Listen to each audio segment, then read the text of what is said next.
सदाशिवसमारम्भां शङ्कराचार्यमध्यमाम् अस्मदाचार्यपर्यन्तां वन्दे गुरुपरम्पराम्। गुरुब्रह्मा गुरुविष्णु गुरुर्देवो महेश्वर गुरुसाक्षात् परं ब्रह्म तस्मै श्री गुरुवे नमः। हम लोग गीता के 15वें अध्याय का अध्ययन कर रहे हैं। आज हम लोग 11वें श्लोक का अध्ययन करेंगे। अच्छा, आप देखे होंगे जब भी हम एपिसोड का शुरुआत करते हैं तो पहले गुरु परंपरा की बात करते हैं। तो कितने लोग के मन में सवाल होता होगा कि ये पहले ये क्यों बोलते हैं वंदे गुरु परंपराम। वंदे गुरु परंपराम बोलने का तात्पर्य यह है कि जो हम यह कहने जा रहे हैं यह हमारा नहीं है, यह हमें गुरु परंपरा से प्राप्त है। यह ज्ञान जो है गुरु परंपरा से है, ये हमारा नहीं है। तो परंपरा से जब प्राप्त है तो उन गुरुओं को प्रणाम करना चाहिए, उन गुरु का स्मरण करना चाहिए, क्योंकि उन्हीं के कृपा फल स्वरूप हमको इसका ज्ञान हुआ, इसका सूक्ष्मता से परिचय हुआ। हमें पता चला कि गीता का अध्ययन कैसे किया जाता है। जो भी थोड़ा बहुत गीता के बारे में ज्ञान अर्जित हुआ वो गुरु परंपरा से ही है। तो देखिए, हम मन से कार्य करते हैं संसार में या हम मन पर कार्य करते हैं, यह ध्यान देने योग्य है। मन के अनुसार यदि कार्य करेंगे तो हमारा मन कैसे जिंदा रहता है? तो मन जिंदा रहता है भूतकाल का भूत उखाड़ने से और भविष्य के ताने बाने बुनने से यह मन जिंदा रहता है। मन कैसे जिंदा रहता है? तो भूतकाल का भूत उखाड़ेगा कि हमारा बचपन ऐसे बीता, हमारी जवानी ऐसे बीती, कितने वो अच्छे पल थे। तो जब तक हम भूतकाल में फंसे रहते हैं या भविष्य के ताने बाने बुनते रहते हैं, हमारा मन जिंदा रहता है। मन जिंदा रहता है और जैसे ही वर्तमान में रहता है मन मर जाता है, मन जिंदा नहीं रहता।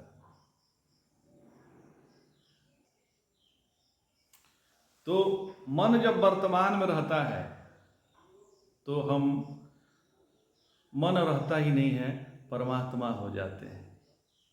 वहाँ चैतन्य रहता है, वहाँ मन यदि वर्तमान में रहेगा तो हम प्रसन्न रहेंगे। अच्छा, एक कथा सुनाते हैं। स्वामी जी कहते हैं कि एक बार वो कलकत्ता में रहते थे तो उनको बंगाली आता नहीं था।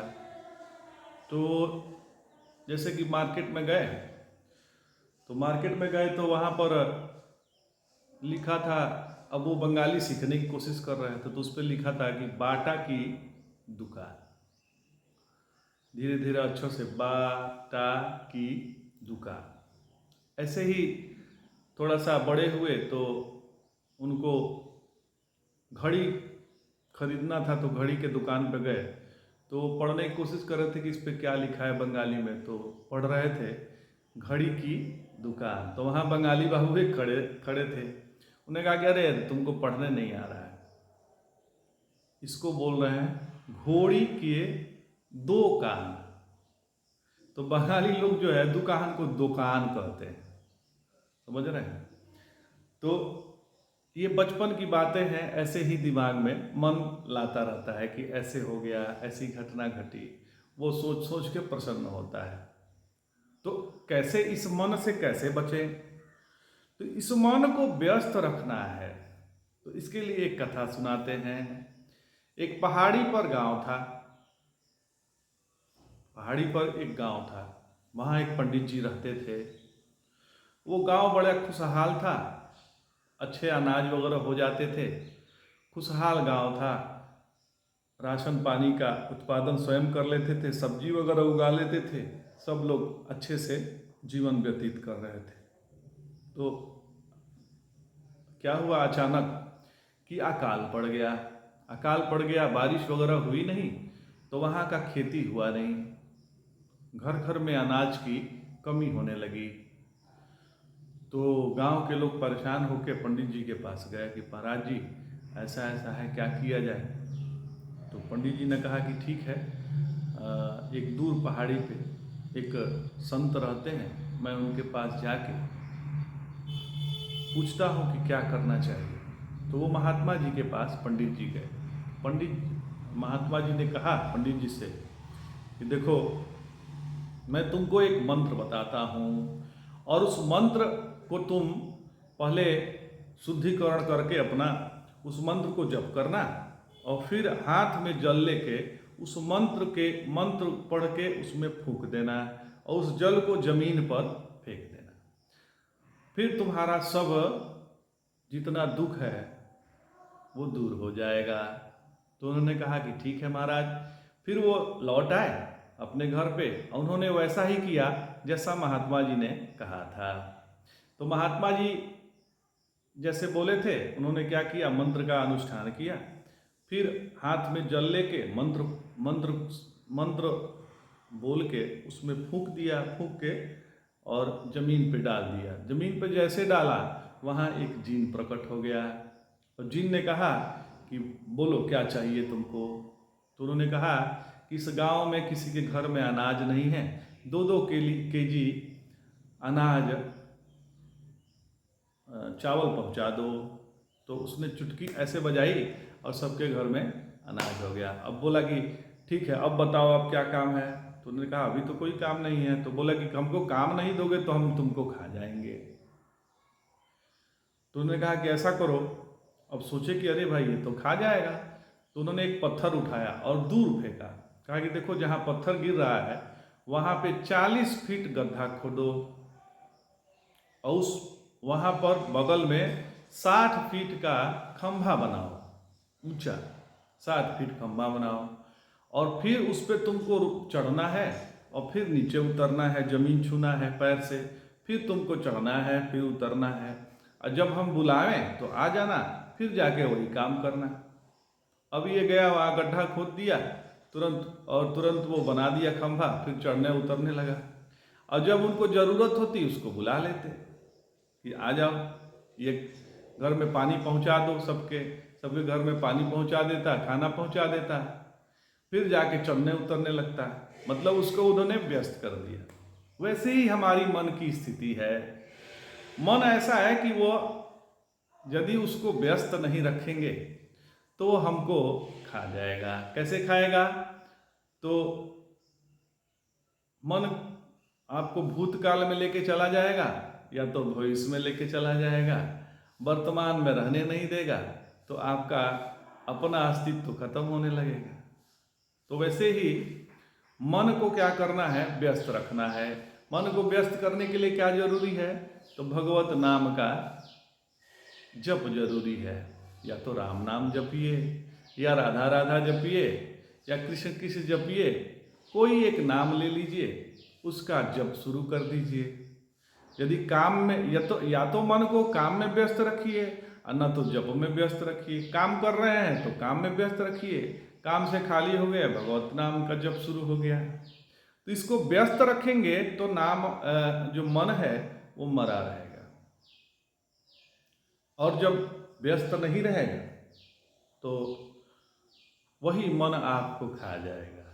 तो उसको व्यस्त रखना आवश्यक है। अच्छा देखिए, इतना बात हो गई।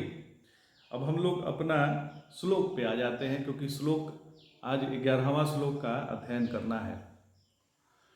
भगवान कह रहे हैं, स्क्रीन पे भी आ जाएगा, आप लोग भी साथ साथ पढ़ सकते हैं। तो भगवान कह रहे हैं, यतन्तो योगिनश्चेन पश्यन्त्यात्मन्यवस्थितं यतन्तोऽप्यकृतात्मानो नैनं पश्यन्ति चेतसः। भगवान कह रहे हैं कि यत्न करने वाले योगी लोग अपने अपने स्थित इस परमात्म तत्व का अनुभव करते हैं।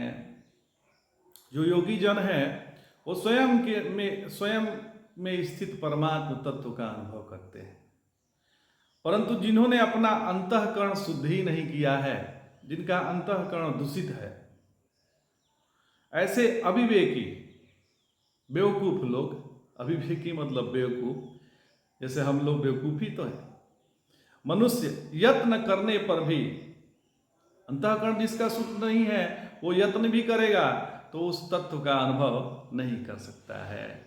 तो योगी लोग तो ऐसे ही नित्य निरंतर भगवत चिंतन में ही रहते हैं, भगवत आराधना में ही रहते हैं, परमात्म तत्व में ही एक निष्ठ होकर रहते हैं।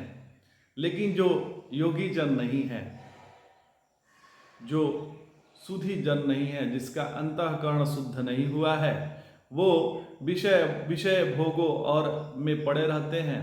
कारण क्या है? देखिए, आत्म तत्व को मन बुद्धि और इन इंद्रियों के माध्यम से नहीं समझा जा सकता है। जब तक आपका अंतःकरण शुद्ध नहीं होगा तब तक उस अंतःकरण में परमात्मा प्रकट नहीं होंगे। तो अंतःकरण कैसे शुद्ध होगा? वर्तमान में रहने से।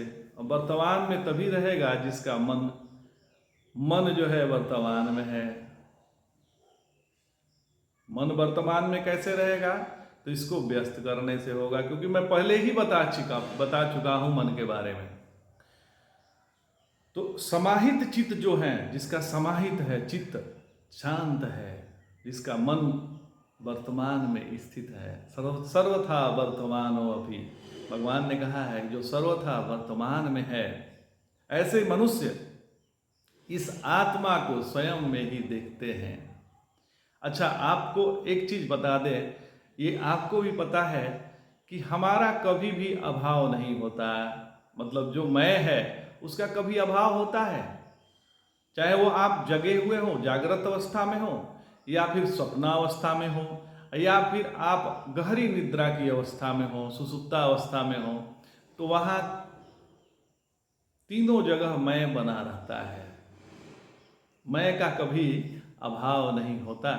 वैसे ही परमात्मा का कभी अभाव नहीं है, क्योंकि वह मैं से अन्य नहीं है, वही आत्म स्थिति है।